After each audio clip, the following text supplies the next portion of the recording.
Evil prophetic revivals, the prophets from Africa are coming. DVD number 4. Today we're going to begin to talk about signs and wonders plus prophecy movement. One of the biggest attractions to join the Nigerian prophet's prophetic events is his ability to perform signs and wonders plus prophecy that will amaze Christians worldwide. I want to make this as clear as possible.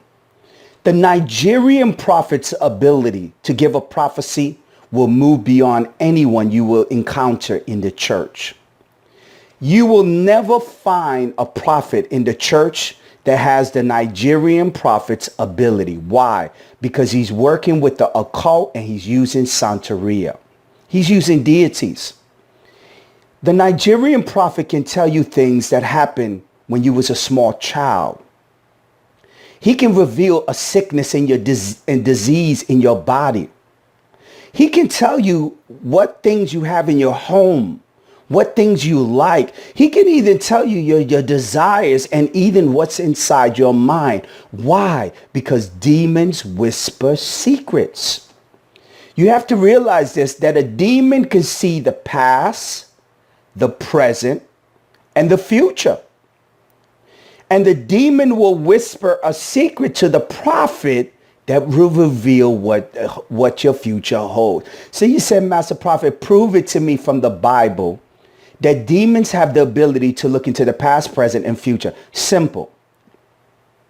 In Acts chapter 16, verse 16, it says, when Peter and Paul went to a place of prayer, they met a slave girl who had a spirit, who had a spirit by which she predicted the future, and she earned a great deal of money by fortune telling. Whoa. The spirit gave the slave girl the ability to tell the future. Demons can see into the past, present, and future. And the Nigerian prophet's prophetic accuracy is so high because he's working with demons. So let me give you an example. When you're working with Santeria, you have 7 African deities. When you look at a deity, it's a higher level positional than a spirit. Spirits are low levels. Deities are higher levels.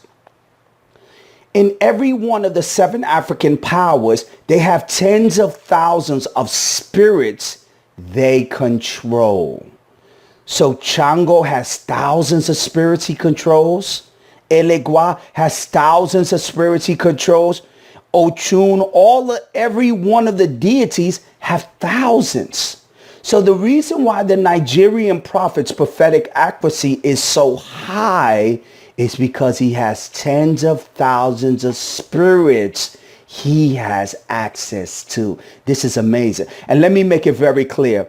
No one will be able to be at the level of the Nigerian prophet's prophetic accuracy. He can look into your body and tell you what's wrong with your body. He can tell you things about your life with full details. He can tell you what's inside your house. He can give you full description. Why? Because demons will reveal secrets. Now, the prophet will uncover witchcraft that will come against you and reveal the name of the person causing you harm. Whoa. Let me tell you, a big percent of Christians have the psychologies that someone plays black magic on them. They really do. They have this psychology. Now, most of the Christians won't admit to it, but I'm Master Prophet Noel. I deal with thousands of people. I see it every day. Most Christians really believe that someone casts a spell. So imagine for a moment, just imagine. Say a person goes into a prophetic event and she's a Christian woman. She's a single African woman. She has 2 children. She's struggling financially. In her psychology, she believes someone did black magic on her to steal her husband. And now she's struggling in life. So she goes to one of these prophetic events. The Nigerian prophet looks at the woman and says, come here. You. What is your name? Say she gives the name Stacy. Stacy, I see that in 1980 you were married to a man, and she gives the name of the husband. His name was Sam. Is this correct? She starts to say, yes, prophet. Do you know that he was connected with a woman in the background that was doing black magic and even made you lose your hair?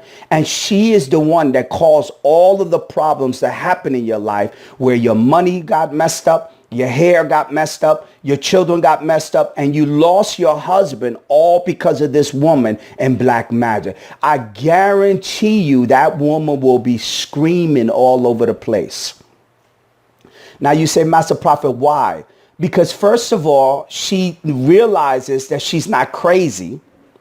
Okay? Because most people, what they do is they try to deny this. They realize that something came against them, and they don't want to talk about it because people are going to say they're crazy. So she's jumping all over it. I knew it. I knew it. There was a woman in the back. I knew someone caused me trouble. I knew they came against me with black magic. I knew it. I didn't know who it was, but I knew it. And then he turns around and he turns it into cash.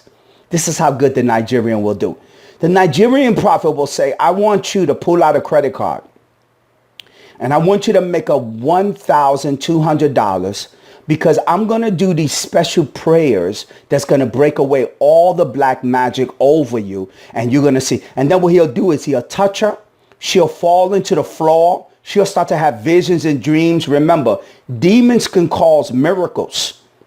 In the book of Revelations, the Bible warns that the serpent or the dragon has the power of this frog. And the frog goes forward, which is a demon, and he does all kind of miracles. So demons have the power to work miracles. They'll come to the woman when he touches her, and she'll see an angel. She'll see Jesus, and then she'll be led to give that $1,200. Well, the prophet just made $1,200 dealing with one person. Now, if you duplicate this over and over with over 300 to 400 people, you could easily walk out of a prophetic event with $20,000, $30,000 in your pocket. And I want to make it very clear. The Nigerian prophet using Santeria is going to make a lot of money. So you say, Master Prophet, why? Because he's going to send his money back to Africa so that he can build this kingdom. You see, the Nigerian prophet is using magic. And he's traveling from church to church. He's doing prophetic events. He's asking people for 1,000, for 5,000, for 10,000. The main reason why he's doing this is because he's building his kingdom in Africa.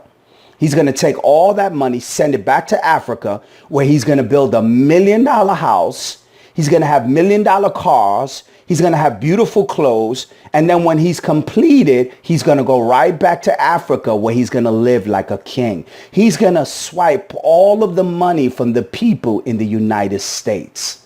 And let me make it very clear. The Nigerian prophet is really smart, because he's not going to leave his money here in the United States. He's going to take it back to Africa.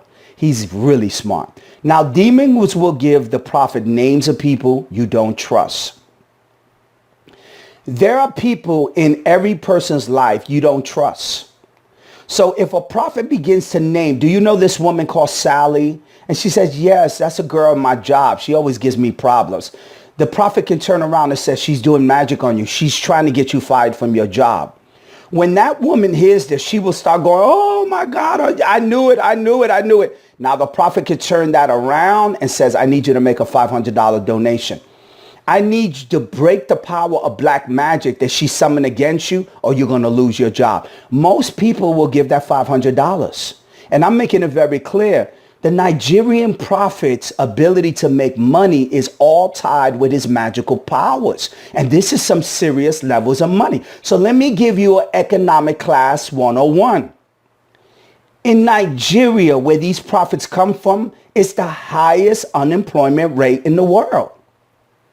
Most people in the Nigerian communities, in the poor areas, they make from $1 to $3 a day. You don't have to believe me. Do the research. So if a prophet can use magical powers in the United States and convinces a woman to make $500 donation, he made more money than anyone in his poor communities have seen literally for years. Now, if he does this for 500, and then he gets a woman to give him 1,000, And then he gets a woman to give him 5,000, 10,000, 7,000, 6,000. In a short period of time, when this Nigerian prophet goes back to Africa, he's being considered Jesus Christ. People will look at him with his fancy house. They'll look at him with his fancy clothes as he gives away money. He'll give away money. Here you go, here you go, here you go, poor people. Here you go, here you go. Why? Because he's making so much money. And let me make this very clear. People say, Master Prophet, money is not important. Well, you must don't know your Bible. Bible says money answereth all things. The Nigerian prophet will take portion of that money and he will have people guard in his house to make sure that he don't have anyone with armed guards, making sure that he doesn't have any intruders. The Nigerian prophet will take that money and make sure that he has people that serve him in his house. My man is going to live like a king. He's going to live like a king on this earth. And I'm making it very clear. When you think about $500, don't think about $500. Think about one person giving them $500, another person giving $1,000, another person $2,000. That begins to change the economics of how people will live on this earth. And I tell people this, and I want to make it very clear. If you as a prophet want to live a good lifestyle, you don't need a massive mega church. All you need, number one, is magical powers. Connect with Santeria and let the 7 African powers give you the ability to prophesy, give you the ability to heal the sick, cast out demons, work rituals, do blood sacrifice. Let the deities of Santeria empower you with magic. Number 2, all you need is 12 disciples. Now you said, Master Prophet, wait, hold up. Master Prophet, now you're losing it. You telling me that I can live wealthy on this earth with only 12 people? Yes, I'm saying that. You could live wealthy on this earth without a mega church, just with 12 people. So you said, Master Prophet, prove to me what you're saying. Well, I'm going to prove it from the Bible. Jesus changed the world with 12 disciples. He changed the world. That's number 1. Now, let me show you some other people, and I'm going to show you how to implement this because it's real simple. If you do the research on Father Divine was considered an African-American church leader that built millions of dollars with a small group of followers. Father Divine had multiple million-dollar properties and businesses. And the most I ever saw Father Divine walk with was maybe 20 people, maybe 30 people. If you look at Daddy Grace, there's another guy out there that was called Daddy Grace, multi-millionaire with a small following. If you look at Bishop E. Bernard Jordan, multi-millionaire with a small following. Now, trust me when I tell you this. I know about Bishop E. Bernard Jordan more than anyone that has never been in New York. First of all, I lived on 730 Riverside Drive. Bishop E. Bernard Jordan's church is literally blocks away from where I live. I've been in that church too many times. Okay, and I want to make this very clear. I don't know Bishop E. Bernard Jordan like say, hello, sir, and I'm Master Prophet Noel, and he knows me. No, I don't have that personal connection with him. But I do know a lot about him because I grew up in New York. I was a Christian book distributor, and I sold a lot of books to his followers that were in Parchester, New York, in the 6th train. I used to be right underneath the 6th train selling books, and a lot of his followers live in Parchester.